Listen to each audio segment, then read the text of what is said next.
going to record here. Okay, so again, we are starting Unit 4 Learning, and I'm going to encourage you to start on a new page and then write Unit 4 Learning on the very top. Now, as an introduction to learning, we're going to be going over 3 main categories, which are going to be classical conditioning, operant conditioning, and observational learning. There's a lot of application here because everything that we do is related to our behavior and how we're going to learn behaviors and acquire knowledge. So let's take a look then at some notes. Okay, so what I'm going to have you do is before we get into the main outline today with lesson 4.1, I want to do a general introduction of learning. Okay, so this could be like a subheading on this front page. Okay, so we are going to first, okay, I would like you, and if you have a textbook, you could get that out. Otherwise, I would like you to go to Schoology right now, and I want you to go to lesson 4.1 and open up the reading, How Do We Learn? Okay, and we're going to read this information together to start to introduce the material. And then I'm gonna have you work individually for about 10 minutes or so. Okay, so go ahead and open this up.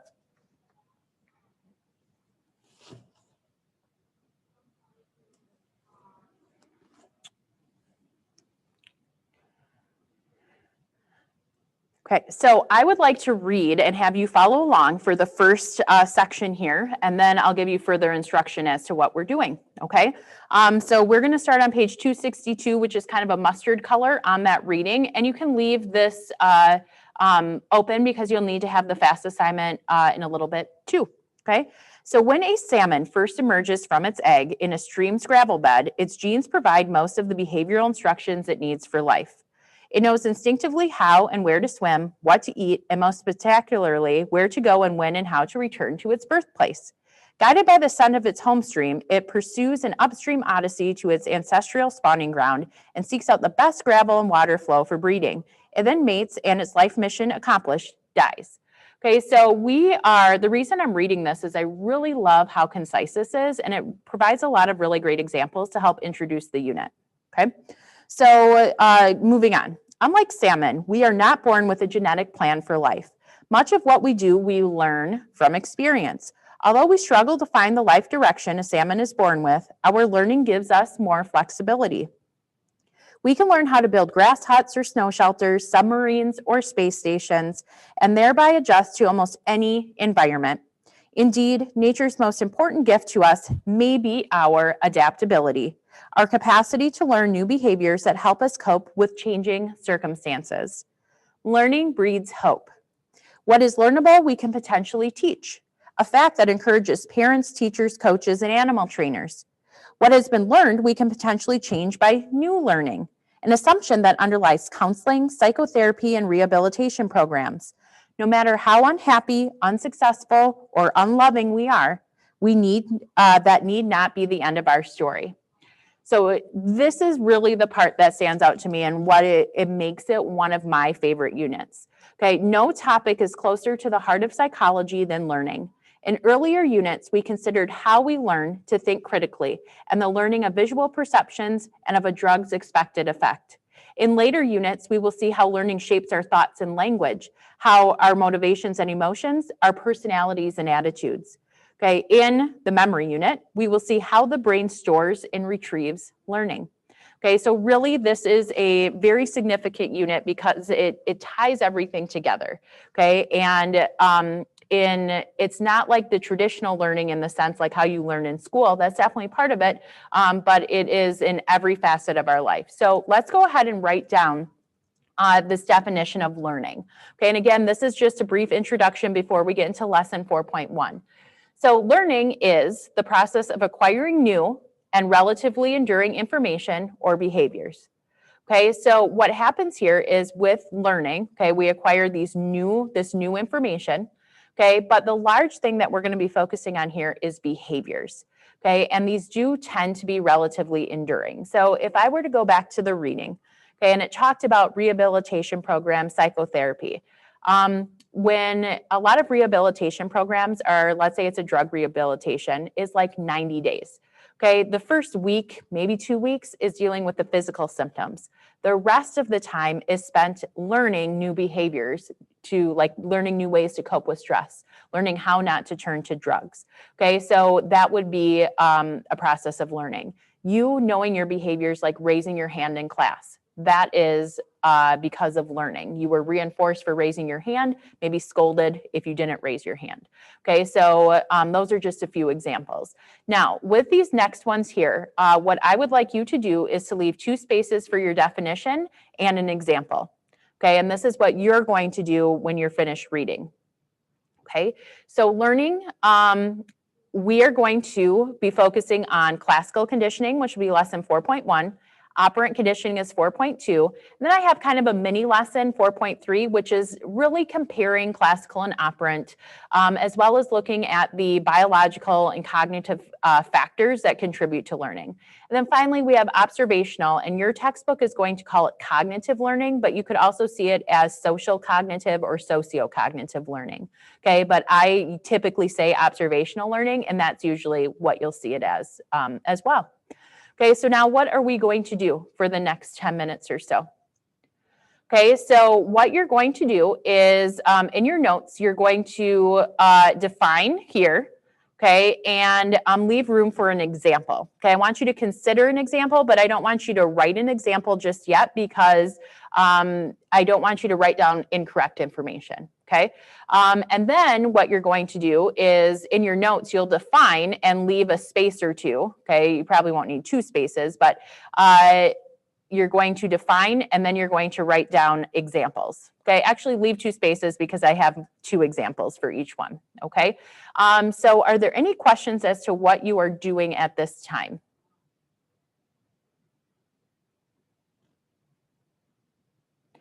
I'm going to start the timer. Okay, we're going to take 10 minutes. You're going to finish reading. So it's 263, 264, 265. Goal is to write down definitions, consider examples that may apply, and then we will share those out via the chat. Okay, so I'm going to start the timer now, and I'll see you in 10 minutes. Could you go back 1 slide, Ms. Everson? I didn't get the whole definition for learning. There you go. Thank you. The next part. Okay, so what we're looking at here is I had wanted you to define and give an example of at least one of the following. I'm going to give you a few examples. So what we're looking at here is first associative learning, that we learn to associate two stimuli together. We learn to associate two behavior with a consequence.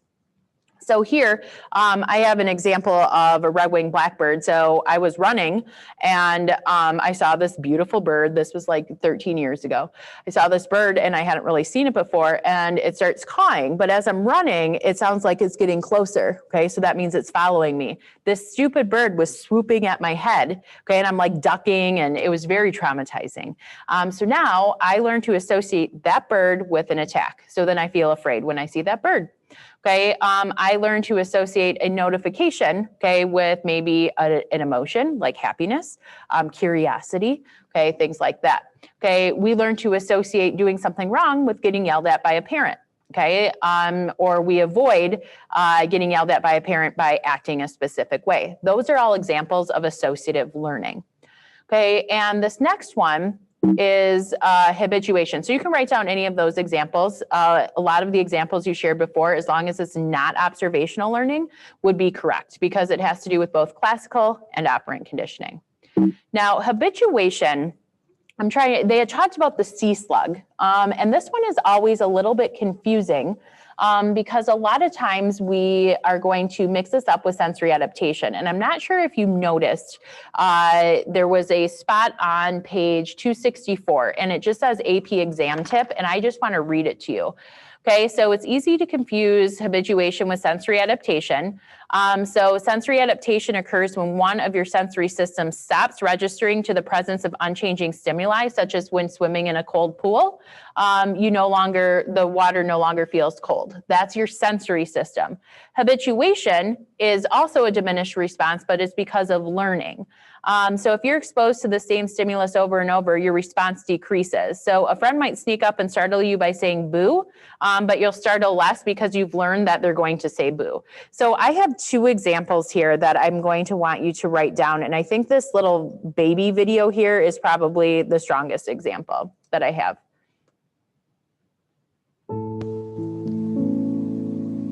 If I showed you something that you had never seen before, you would probably look at it for a few seconds. It's just If I cayenne then pepper. show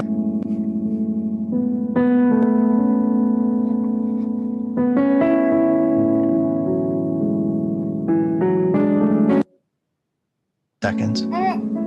If I then showed you that same thing again and again, however, you would tend to get a little bored and look at it less. Many people are surprised to learn that even newborn infants exhibit this tendency to habituate to a repeated stimulus presentation. Let's watch a 2-month-old's very first experience of looking at a jar of cayenne pepper. Okay, and I'm going to fast. The colors are forward bright, here, 'cause it goes the bottle is shiny. We can plot that on a graph so you can see how it changes as we repeatedly present this jar. After she looked away, I placed the bottle out of her view for about 15 seconds and then showed it to her again.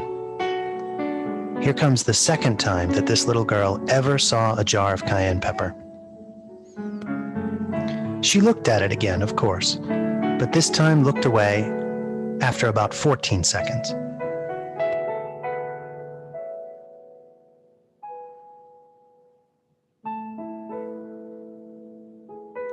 So I'm going to go forward here and we'll see.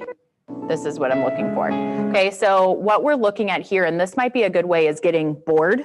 Okay, is a good example of habituation.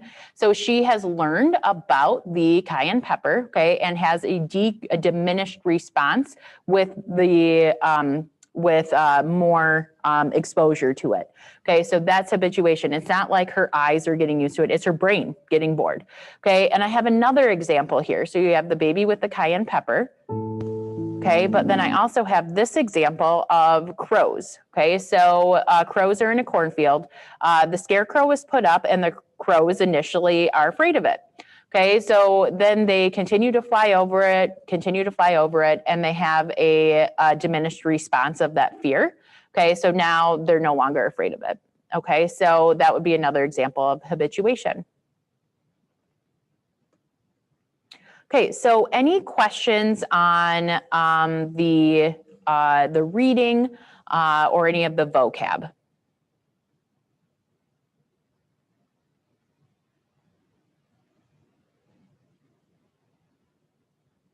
Okay, let's move on then to lesson 4.1. So we're going to move on from the introduction and we're going to look at the bulk of what we're doing today, which is going to be lesson 4.1, classical conditioning. And today's date is December 1st.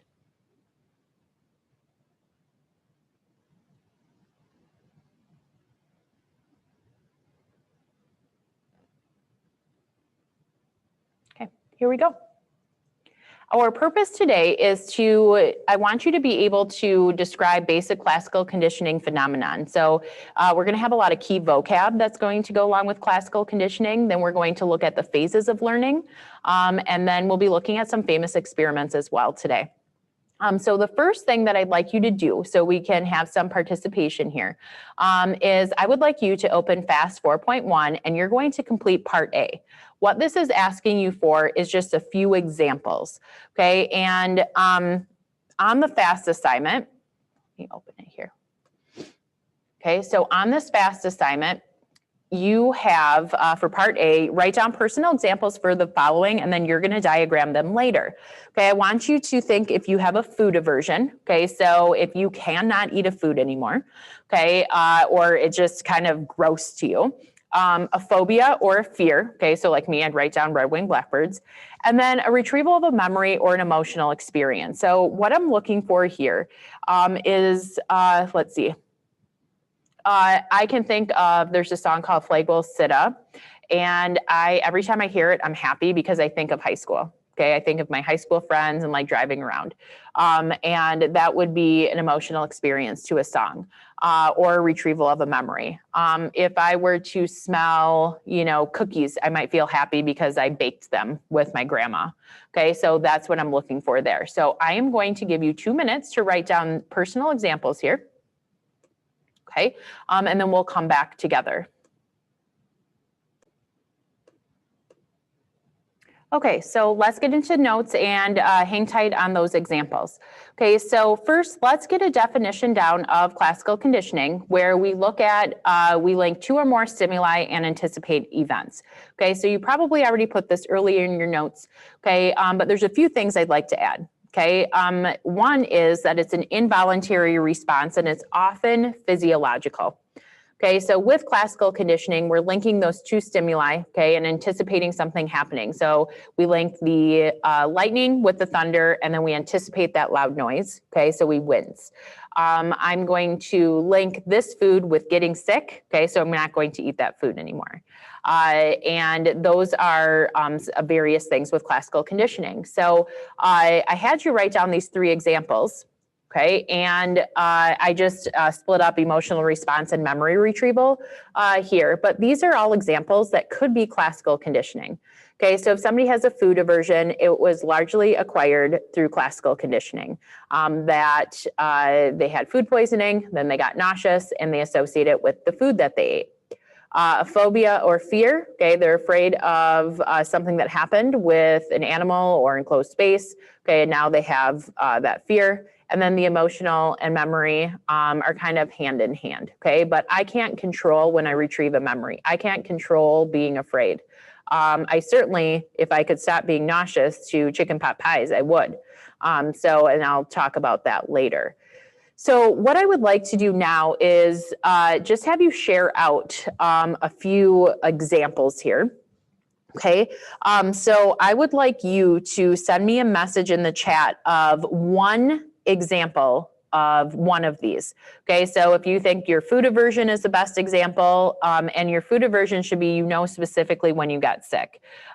Your phobia of fear, when did that happen? Okay, so, and same with the emotional and memory. So go ahead and share that with me right now. Okay, let's now move on to Ivan Pavlov. Okay, so Ivan Pavlov is a must-know name. Okay, and he accidentally discovered classical conditioning. And what this is he was doing research on salivation or dogs drooling. He wanted to see when they started drooling or how much, something like that. And he happened upon classical conditioning. It explains it more in the video. Okay, and his famous experiment is known as Pavlov's dogs. Okay, so let's take a look here. And this is a recreation. Pavlov's aim was to discover what caused saliva to flow. He rerouted the salivary ducts to the outside of his dog's cheek so that he could collect and measure the spittle. Perhaps he thought the production of saliva might be the result of a fixed nervous reflex, like a knee jerk. 5 минут 42,5 секунды. After taking many measurements of spittle, he confirmed that the dogs drooled automatically when their tongues touched food. He called the response the salivation reflex. 4,5. Хорошая собачка. Я предлагаю поменять собаку. But his work started to run into trouble. As his dogs became familiar with the experimental routine, they started to fill their cheek tubes before Pavlov had a chance to stimulate their tongues. The dogs were learning to anticipate food. Pavlov tried a new technique. He erected screens so that the dogs couldn't see what was going on. Before passing meat through the hatch, he introduced a stimulus that was totally unrelated to feeding. A ticking metronome.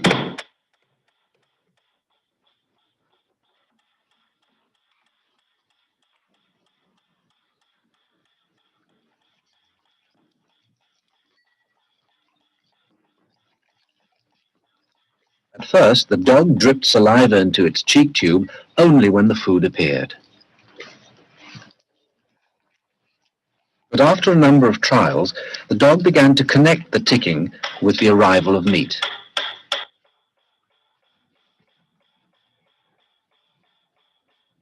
Soon, the sound alone made the dog drool. Eventually, the dog salivated as much to the ticking itself as it did originally to the presentation of food. Полная! Идите сюда. Что я говорил? He called this new response the conditioned reflex. Собака.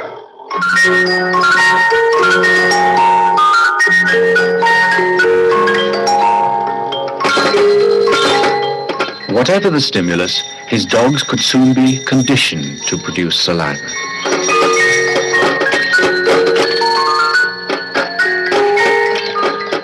Pavlov believed that he had discovered how animals learned, even in the wild.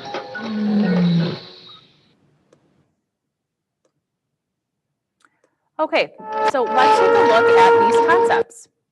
I'm going to give you a minute here to go ahead and copy this diagram down. You can copy this up here. Both are going to be important. And then with this diagram, I would leave 2 spaces at least in between because we're going to be writing something above and below the line. So I'll give you about a minute to do this. So let's take a look at some of these concepts. So we are going to use Pavlov's dogs to understand some of the basic terms that go along with classical conditioning. So the first part that we're looking at here is what is called the unconditioned response. So in every scenario, we have to ask ourselves, what is the response? Okay, and conditioned is synonymous or the same as learned. Okay, so really what this is the unlearned response. So I would like you to write UCR and then write out unconditioned response just this one time. Okay, and then here you can just write UCR. Okay, and then we're going to fill in the conditioned or learned response. Okay, so you're going to have options here, okay, for if you want to just answer it this way, okay, if you want to use the diagram, but I want you to write both right now and practice both for 2 different scenarios. Okay, so let's ask ourselves, what was the response of the dog? So I'd like you to send me a message. What did the dogs do?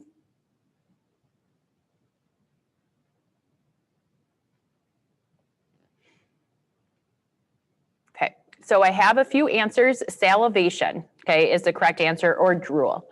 Okay, so I wrote down salivation. Okay, so the dog salivated. That's a natural, that's what their response was. And the response isn't going to change in the scenario.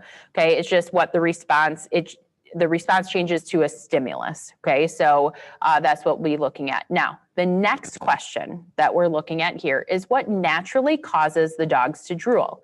Okay, this is going to be called the unconditioned stimulus. So unconditioned is the unlearned stimulus. You can write it out here and just write UCS here.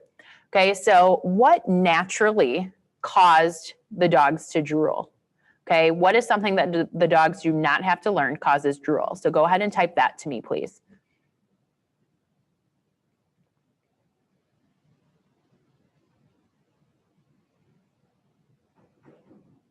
Okay, and I do have some correct answers here. Food. Okay, so the food, a dog doesn't have to learn to drool the food. It eats food, salivation is going to happen. Okay, so we are going to now be looking at, okay, what learning has taken place. Okay, so this is what is going to be called initially the neutral stimulus, and then moving on to what's called the conditioned stimulus. Okay, so the neutral stimulus, this means that the dog doesn't have any association with it. Okay, so what did Pavlov pair? And usually it comes before. Okay, so it went something, food. Okay, so what did Pavlov pair with the food?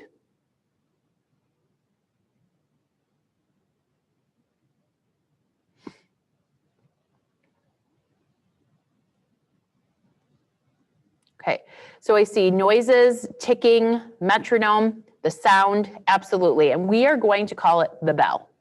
okay? Because you're normally going to see it, that Pavlov rang a bell and then this happened, okay? So if you were to look this up or watch other videos, largely it's going to be the bell, okay? So the bell, okay, was paired. So what? Bell, food, bell, food, bell, food, until just the bell is producing the response. Okay, so again, just the bell is producing the salivation response. So now this response is learned to this stimulus. That is why we call it conditioned stimulus and conditioned response. Okay, so here's what we're going to do. Okay, and we still are going to have plenty of time to complete the fast. Okay, I would like you right now, okay, to do part B of the fast assignment. And do not move on to part C yet. Okay, we're going to check our understanding here of part B before we move on to part C. Okay, so I'm actually going to give you 4 minutes to do this, and then we'll come back together.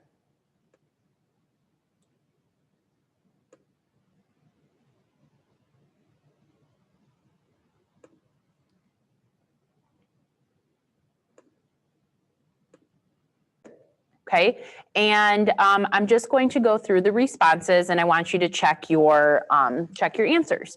Okay, so with the first one, we are looking at the song and sadness, the funeral. Okay, so the response here is something along the lines of sadness. Okay, so if you put something close to it, great. Okay, what naturally caused the response of sadness was her mother's death. Okay, and then what's paired with the mother's death is the song Amazing Grace.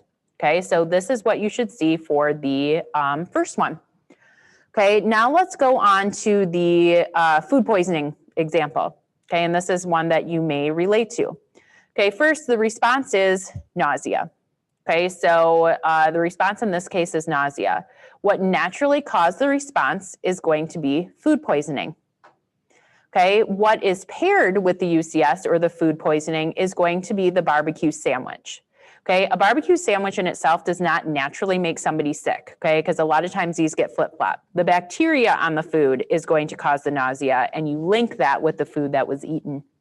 Okay, so now you are going to move on to the next section here, and I would like you to do part C and D. Now, you can decide if you want to do it as a diagram. You can decide if you want to just answer the questions. I need you to consider, how will you best remember it on the exam? I'm not going to have the questions listed on the exam. I'm not going to have the diagram. Okay, so what do you think you will best remember when we get to the exam? All right, so here, okay, you're going to complete FAST 4.1, part C and D, and then I do have a key on Schoology. Okay, and I just have one master key here. Let me show you where it is. Okay, that's just in the unit folder key fast assignments. All the fast assignments are on one key. So do yours and then go back and check. We are now at 1:30, 1:40. Okay, so go ahead and finish that part. Your break might only be 10 minutes, but go ahead and finish part C and D. Check your answers, and then I'll hang out here to see if anybody has any questions. If you would like to work with a partner or a group of 3, go ahead and message me and I'll set up a breakout room for you. Otherwise, you're free to go, and I will see you back here at 2:15, 2:15.